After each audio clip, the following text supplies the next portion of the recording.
بندہ جب بھی کسی چیز کو اللہ تعالیٰ کے لیے چھوڑ دیتا ہے، اللہ تعالیٰ اس کے بدلے میں اس سے بہتر چیز اس کو وہاں سے دیتے ہیں جہاں سے ملنے کا اسے گمان نہیں ہوتا۔ اور جو بندہ کسی چیز کو ہلکا سمجھ کر اسے وہاں سے لے لیتا ہے جہاں سے لینا ٹھیک نہیں، تو پھر اللہ تعالیٰ اسے اس سے زیادہ سخت چیز وہاں سے دیتے ہیں جہاں سے ملنے کا اسے گمان بھی نہیں ہوتا۔ فضول کے کاموں میں ہرگز نہ لگو، اور دشمن سے کنارہ کش رہو، اور دوست کے ساتھ چوکنے ہو کر چلو، کہیں دوستی میں تم سے غلط کام نہ کروا لے۔ زندہ آدمی کی انہی باتوں پر رشک کرو جن پر مر جانے والے پر رشک کرتے ہو، یعنی نیک اعمال اور اچھی صفات پر، اور اپنی حاجت اس آدمی سے طلب نہ کرو جسے تمہاری حاجت پوری کرنے کی پرواہ نہیں ہے۔ ایک شخص اپنی بیوی سے بے پناہ محبت کرتا تھا۔ بدقسمتی سے بیوی کو جلد کی بیماری لگ گئی، جس سے دن بدن اس کی خوبصورتی بدصورتی میں ڈھلتی چلی گئی۔ اس پر مصیبت یہ ہوئی کہ ایک حادثے میں وہ شخص بھی بینائی سے محروم ہو گیا۔ وہ دونوں اسی حال میں اپنا گزارا کرنے لگے، مگر بیوی کی جلد کی بیماری بڑھتی گئی۔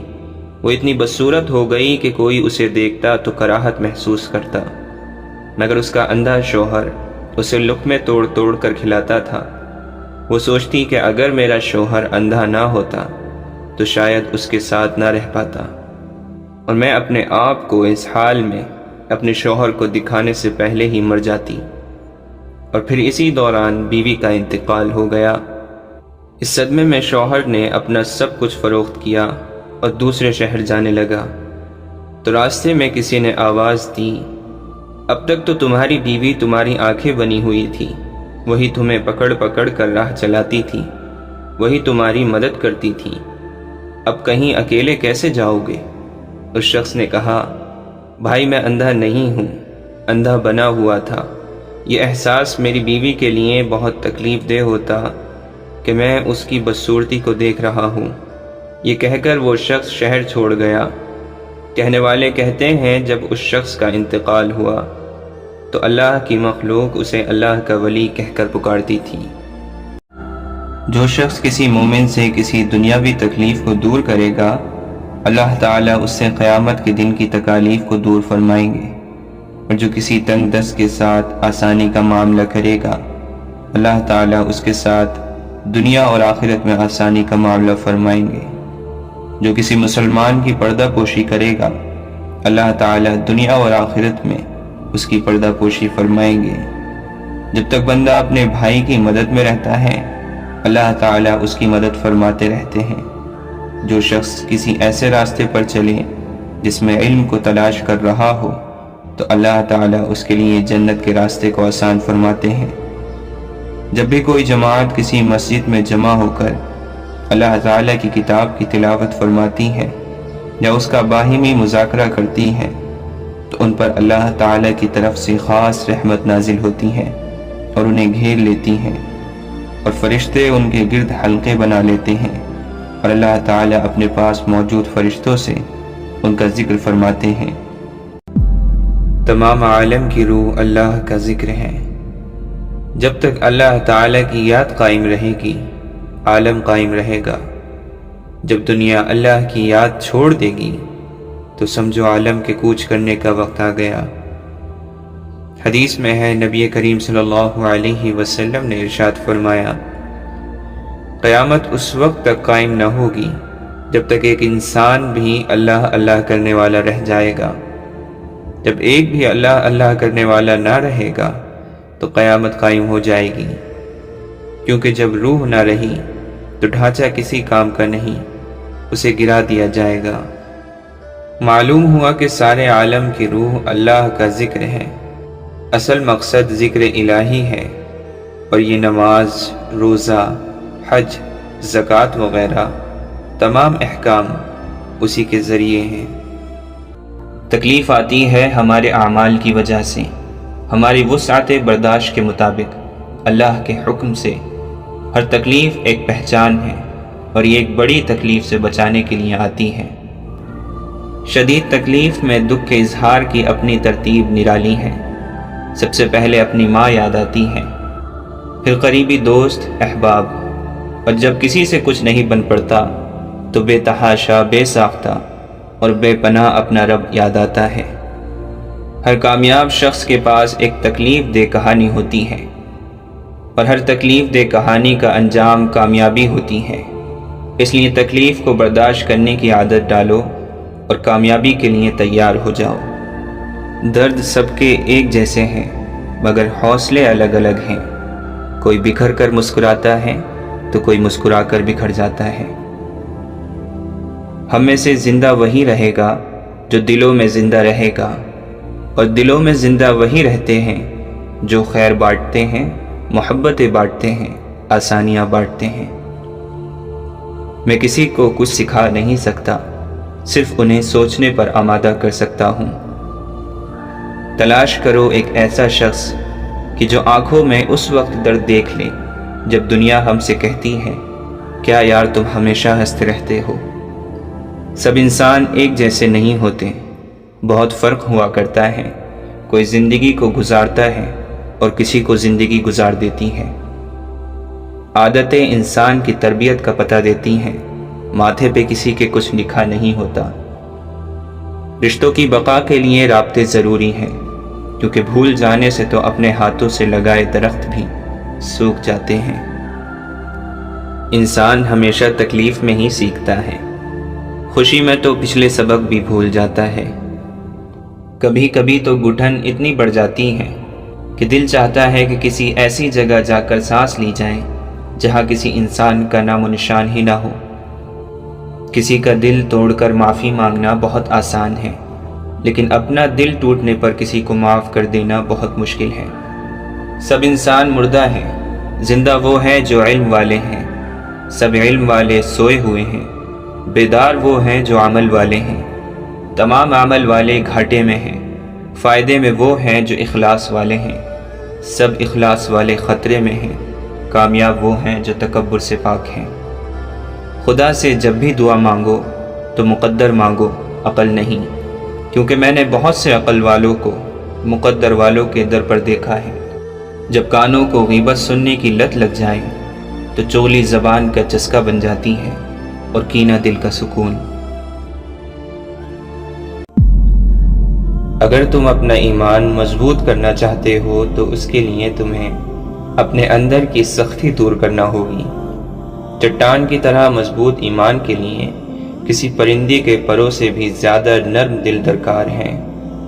زندگی میں بیماریوں، حادثات، نقصان، تمناؤں کا ٹوٹنا اور اس قسم کے کئی دیگر معاملات ہمارے ساتھ اسی لیے پیش آتے ہیں تاکہ ہمیں رقت قلب عطا کریں، ہمیں خود غرضیوں سے نکالیں، نکتہ چینی کے رویے تبدیل کریں اور ہمیں کشادہ دلی سکھائیں۔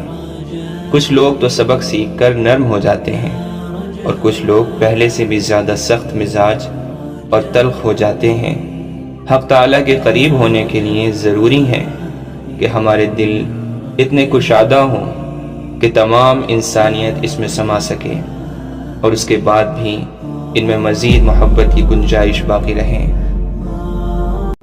ایک مرتبہ ایک بزرگ نے ایک محفل میں اپنی بند ہتھیلی کو سب کی طرف کر کے دریافت فرمایا، میرے ہاتھ میں کیا ہے؟ کچھ نے جواب دیا، شاید آپ کے ہاتھ میں ہیرے جواہرات ہیں۔ پھر ایک صاحب سے پوچھا، انہوں نے بھی کچھ سوچ کے بعد یہی جواب دیا، شاید آپ کے ہاتھ میں سونا ہے۔ پھر پوچھنے پر ایک نے جواب دیا کہ آپ کے ہاتھ میں اگر ہیرے جواہرات نہیں اور سونا بھی نہیں ہے تو یقیناً چاندی یا کوئی قیمتی چیز ہوگی۔ تب ان بزرگ نے اپنے ہاتھ کو کھولا تو ان کے ہاتھ پر چند کنکریاں تھیں۔ سب حیران رہ گئے۔ ارشاد کیا، عورت کی مثال اس بند مٹھی کی طرح کی ہے، اگر وہ بند ہے یعنی باپردہ ہے تو ہیرے جواہرات، سونا چاندی اور اس کی طرح بیش بہا قیمت ہے، لیکن اگر وہ مٹھی کی طرح کھل جائے، بے پردہ ہو جائے تو پھر وہ بے وقعت پتھر یعنی کنکریوں کی مانند ہے، جس کی نہ کوئی عزت ہے اور نہ کوئی قیمت۔ امام شافعی رحمۃ اللہ علیہ سے کسی نے پوچھا کہ آپ نے اللہ کو کیسے پہچانا؟ فرمایا، میں نے شہتوت کے پتے سے پہچانا۔ اس طرح کہ شہتوت کا پتا ہرن کھاتا ہے تو مشک نکلنا شروع ہو جاتا ہے، اب ریشم کا کیڑا کھاتا ہے تو ریشم نکلنا شروع ہو جاتا ہے۔ تو ایک پتا ہے، کہیں مشک نکلا کہیں ریشم نکلا۔ یہ پتے کی طبیعت کے اوپر کوئی بنانے والا ہے کہ کبھی یہ بنا دیا کبھی وہ بنا دیا۔ میں نے اس حقیر سے پتے سے خدا کے وجود کو سمجھا۔ اگر آدمی سمجھنا چاہے تو ایک پتے سے خدا کے وجود کو نکال سکتا ہے، اور نہ سمجھنا چاہے تو انبیاء علیہم السلام ہزاروں دلیلیں پیش کر دیں، رات دن معجزے دکھلائیں، نہیں سمجھتا۔ ابو جہل کو نہیں سمجھنا تھا، مرتے دم تک نہیں سمجھا۔ ابو لہب کو نہیں ماننا تھا، آخر تک نہ مانا، اور مان لیا تو صدیق اکبر نے، عمر فاروق نے۔ جس نے مانا تو کوئی صدیق بنا، کوئی فاروق بنا، رضی اللہ عنہم اجمعین۔ جس نے نہیں مانا تو کوئی ابو جہل رہ گیا، کوئی ابو لہب رہ گیا۔ معلوم ہوا جب آدمی نہیں ماننے پر آ جاتا ہے تو پیغمبر بھی نہیں منوا سکتے، اور ماننے پر آتا ہے تو شہتوت کے پتے سے خدا کی پہچان ہو جاتی ہے۔ یہ سچ ہے کہ یہ خوش نصیبی ہر کسی کو حاصل نہیں ہوتی۔ ہر مسلمان دوسرے مسلمان کا بھائی ہے، اس پر واجب ہے کہ وہ اس پر کوئی ظلم اور زیادتی نہ کرے، اور اسے جب مدد کی ضرورت ہو تو بے یار و مددگار نہ چھوڑے، نہ اسے حقیر جانے، نہ اس کے ساتھ حقارت کا برتاؤ کرے۔ پھر آپ نے 3 مرتبہ اپنے سینے کی طرف اشارہ کرتے ہوئے ارشاد فرمایا کہ تقویٰ یہاں ہوتا ہے، یعنی ہو سکتا ہے کہ تم کسی شخص کو اس کے ظاہری حال سے معمولی آدمی سمجھو، لیکن وہ اپنے دل کے تقوی کی وجہ سے وہ اللہ کے نزدیک محترم ہو، اس لیے کبھی مسلمان کو حقیر نہ سمجھو۔ آدمی کے برا ہونے کے لیے اتنا ہی کافی ہے کہ وہ اپنے مسلمان بھائی کو حقیر سمجھے اور اس کے ساتھ حقارت سے پیش آئے۔ مسلمان کی ہر چیز دوسرے مسلمان کے لیے قابل احترام ہے، اس کا خون بھی، اس کا مال بھی، اور اس کی آبرو بھی۔ اما عائشہ فرماتی ہیں، ایک دن حضور صلی اللہ علیہ وسلم گھر آئے، میں نے دیکھا آج حضور بہت خوش ہیں۔ حضور صلی اللہ علیہ وسلم جلدی میں کوئی چیز اٹھا کے جانے لگے۔ میں نے راستہ روک لیا کہ میں نے نہیں جانے دینا۔ حضور نے کہا، عائشہ میرا کوئی انتظار کر رہا ہے۔ اما عائشہ نے کہا، حضور لوگ تو آتے ہی رہتے ہیں، میری بھی بات سن لیں۔ حضور نے فرمایا، اچھا بتاؤ کیا بات ہے؟ تو اما عائشہ نے بتایا کہ مجھے میرے والد نے کہا تھا، جس دن حضور صلی اللہ علیہ وسلم کو خوش دیکھو تو میری اور اپنی بخشش کی دعا کروانا۔ حضور نے ہاتھ اٹھائے، اے اللہ، عائشہ اور ابو بکر کو عزت والی زندگی عطا فرما، اے اللہ ان کا حساب قیامت میں آسان فرمانا۔ اور پھر کہا، اے اللہ انہیں بغیر حساب ہی جنت عطا فرما۔ حضور دعا مانگ چکے تو پوچھا، عائشہ خوش ہو گئی ہو؟ اما عائشہ نے فرمایا، جی حضور خوش ہو گئی ہوں۔ حضور صلی اللہ علیہ وسلم اٹھ کے جانے لگے تو واپس لوٹ آئے اور کہا، عائشہ میری دعا سن کر رو رہی ہو؟ مجھے قسم ہے اللہ کی عزت کی، میں اپنے ہر امتی کے لیے یہی دعا دن میں 2 مرتبہ مانگتا ہوں۔ مولانا رومی رحمۃ اللہ علیہ فرماتے ہیں، ایک صوفی اللہ کے ذکر میں شب بیداری کر رہا تھا۔ شیطان نے کہا، اے صوفی خاموش ہو جا، تیرے ذکر کا کیا فائدہ؟ اللہ کی طرف سے تو کبھی کوئی جواب آتا نہیں۔ صوفی مایوس ہو کر سو گیا۔ خواب میں حضرت خضر علیہ السلام سے ملاقات ہوئی۔ آپ علیہ السلام نے فرمایا، اللہ کے ذکر سے کیوں غافل ہو گئے ہو؟ صوفی کہنے لگا، اللہ کی طرف سے جواب نہیں آ رہا، اس لیے ذکر چھوڑ دیا۔ حضرت خضر علیہ السلام نے فرمایا، اللہ کہتا ہے، اے بندے تیرا اللہ کہنا ہی میرا جواب ہے۔ جب تک تیرا پہلی بار اللہ کہنا قبول نہیں ہوتا اس وقت تک میں دوسری بار کہنے کی توفیق نہیں دیتا۔ ہم مسلمانوں میں سے ہر مسلمان ایمان پر مرنا چاہتا ہے، لیکن ایمان پر جینا کیوں نہیں چاہتا؟ حضرت علی نے فرمایا، مصیبت کے وقت گھبرا جانا مصیبت سے بڑی مصیبت ہے۔ زندگی میں جب بھی تم گرتے گرتے سنبھل جاؤ تو سمجھ لینا کہ تمہاری دعاؤں نے تمہیں تھام لیا ہے۔ روحیں اپنی جیسی روحوں کو ڈھونڈ لیتی ہیں، یہ طاقت انہیں ازل سے ودیعت کر دی گئی ہے۔ جو رب انار کے دانوں کو ترتیب دینے پر قدرت رکھتا ہے، بے شک وہ رب ہمارے حالات بدلنے پر بھی اختیار رکھتا ہے۔ جسے ہم جواب نہیں دیتے اسے رب جواب دیتا ہے، اور جسے رب جواب دیتا ہے تو لاجواب کر دیتا ہے۔ غرور کس چیز پر؟ دنیا کے سارے راستے قبرستان کی طرف جاتے ہیں۔ قبروں کے اندر ایسے لاتعداد لوگ دفن ہیں جنہوں نے کل سے نماز شروع کرنی تھی۔ میری اوقات تو ایک دن سفید چادر کی رہے گی جسے خود اوڑھنے کی بھی طاقت تک میری نہیں رہے گی۔ 5 نمازوں کی طرف توجہ کرو، اس لیے کہ کتنے ہی صبح کرنے والے ایسے ہیں جنہیں شام نصیب نہیں ہوتی۔ ٹھکانہ قبر ہے تیرا، عبادت کچھ تو کر غافل، کہاوت ہے کہ خالی ہاتھ گھر جایا نہیں کرتے۔ بغیر لباس آئے تھے اس جہاں میں، بس ایک کفن کی خاطر اتنا سفر کرنا پڑا۔ آخرت میں خدا کی جنت کو وہی شخص پائے گا جس نے دنیا میں خدا کو پا لیا ہو۔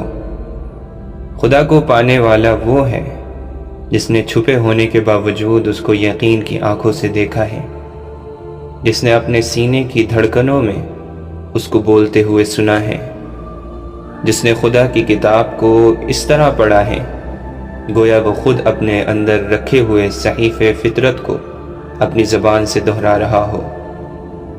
خدا کو پانے والا وہ ہے جس کی مردہ روح کو خدا کے ایمان سے زندگی ملی ہو، خدا کی یاد جس کے دل کے زنگ کو دور کرنے والی بن جائے، خدا جس کے لیے ایک نور بن گیا ہو، جس کی روشنی میں وہ چلتا ہو، جس کا یہ حال ہو کہ خدا کا ذکر سن کر اس کا دل دہل اٹھے، وہ اپنے آنسوؤں سے خدا کا استقبال کرتا ہو، اس کی پوری شخصیت خدا کے آگے ہمتاً سجدے میں گری پڑی ہو۔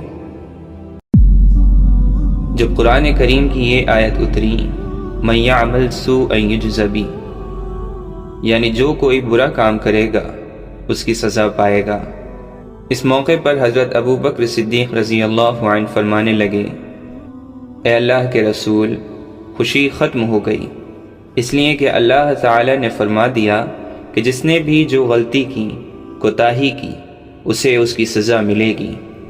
اے اللہ کے رسول، اس آیت کے بعد تو خوشی نہیں ہے، کون ہے جو غلطیوں سے پاک ہے؟ غلطی تو ہو ہی جاتی ہے۔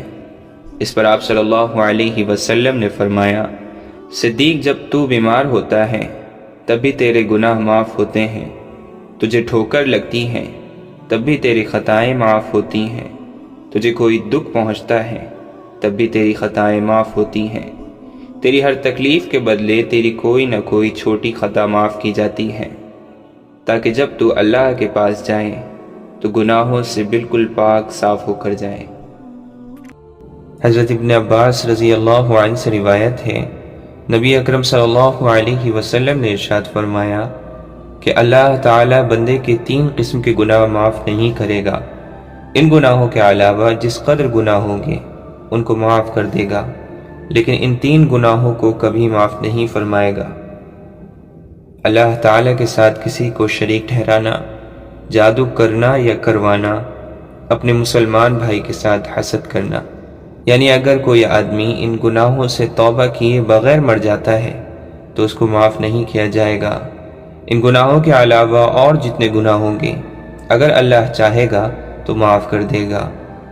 شرک اس قدر سنگین جرم ہے کہ شرک کرنے والے آدمی کا کوئی عمل قبول نہیں کیا جاتا، اور جادو یہ وہ بدترین گناہ ہے جو آدمی کو ایمان سے خارج کر دیتا ہے۔ اور آخر میں حسد، یہ ایسا زہریلا گناہ ہے جو آدمی کی سالہ سال کی تمام نمازیں اور تلاوت، صدقات اور دیگر عبادات ایک لمحے میں برباد کر دیتا ہے۔ لہٰذا ہمیں ان گناہوں سے بچنے کی ضرورت ہے۔ اللہ تعالی ہماری اس سے حفاظت فرمائے۔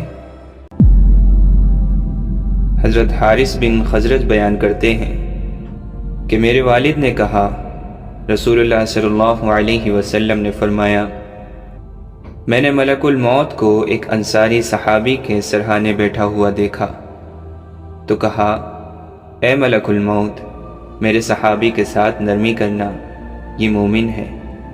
ملک الموت نے عرض کیا، آپ خوش رہیں، اپنی آنکھیں ٹھنڈی رکھیں، کیونکہ میں ہر مومن کے ساتھ نرمی کرتا ہوں۔ اے اللہ کے رسول، آپ یقین رکھیں، جب میں ابن آدم کی روح قبض کرتا ہوں اور اس کے گھر والوں میں سے کوئی چیخ کر روتا ہے تو اس کی روح لے کر کھڑا ہو جاتا ہوں اور سوچتا ہوں کہ یہ کیوں رو رہا ہے۔ اللہ کی قسم، ہم نے اس پر کوئی ظلم نہیں کیا، نہ ہی وقت سے پہلے اس کی روح قبض کی۔ اگر یہ اللہ کی تقدیر پر صبر کرے تو ان کو اجر ملے گا، اور اگر یہ چیخ و پکار اور واویلا کریں گے تو گناہ گار ہوں گے۔ ہمیں تو آپ کی طرف بار بار آنا ہے، سو آپ احتیاط کریں۔ میں دن رات، تری اور خشکی پر، میدان اور پہاڑ پر، ہر گھر پر نظر رکھتا ہوں اور ہر چھوٹے بڑے کو پہچانتا ہوں۔ اور اے اللہ کے رسول، میں اللہ کی اجازت کے بغیر ایک مچھر کی روح بھی قبض نہیں کرتا۔ جو محبتیں ہمیں توڑ کر اللہ سے جوڑتی ہیں، انہیں ہرگز کوسنا نہیں چاہیے۔ ان کے حق میں دعائیں کرنی چاہیے کہ انہوں نے آپ کو کمزور، بے فیض، سہاروں سے محروم کر کے آپ کو اکیلا چھوڑا، آپ کو توڑا تاکہ آپ ٹوٹے ہوئے وجود سے جھکیں تو سامنے اللہ دکھائی دے۔ وہ اللہ جو تب بھی وہاں موجود تھا جب ہم سرابوں میں تھے، وہ تب بھی تھا جب ہم بت سجائے دلوں میں آسمان میں اڑتے تھے، اور وہ اب بھی وہاں موجود ہیں جب ہم ٹوٹے پروں سے زمین پر گر کر چکنا چور ہو گئے ہیں۔ ہم تھام کیوں نہیں لیتے اس مضبوط سہارے کو؟ آخر یہ ٹوٹنا بکھرنا اور کب تک؟ مگر نہیں، ہم ذرا سے سنبھلتے ہیں تو اٹھ کر پھر سے نت نئے چہروں کو دیکھتے ہیں، آرزویں کرتے ہیں۔ ہم دشت میں خود ریت پھانکتے پھرتے ہیں۔ ہم آج بھی چاہیں تو اپنے راستے ہدایت والوں کی طرف موڑ دیں، اور یقین جانیں رب کی مقرر کردہ حدود میں ہی سکون ہے۔ وہ مان جاتا ہے، یہ اس کی سب سے خوبصورت صفت ہے۔ ہم مجبور ہو کر اس کی نہیں مانتے، وہ با اختیار ہو کر ہم سے مان جاتا ہے۔ جب ہم گمراہیوں اور غفلتوں کے ٹوکرے اٹھا کر اس کے در پر جاتے ہیں، وہ دھتکار نہیں دیتا، پھٹکار نہیں دیتا، پچھلی توبہ یاد نہیں دلاتا، گناہوں کا ڈھیر نہیں بتاتا، رد نہیں کرتا، اٹھا نہیں دیتا، بھگا نہیں دیتا، دل میں اترتا ہے، نیتوں کو پڑھ لیتا ہے، ندامت کو دیکھ لیتا ہے، بندگی کو بھاپ لیتا ہے، خوش ہو جاتا ہے، احسان کرتا ہے، دل میں سکون نازل فرماتا ہے، اور آخرکار معاف کر دیتا ہے۔ اے اللہ، ہم سب کو تیرا سچا اور مخلص بندہ بنا، اور تیری محبت ہم سب کو نصیب فرما۔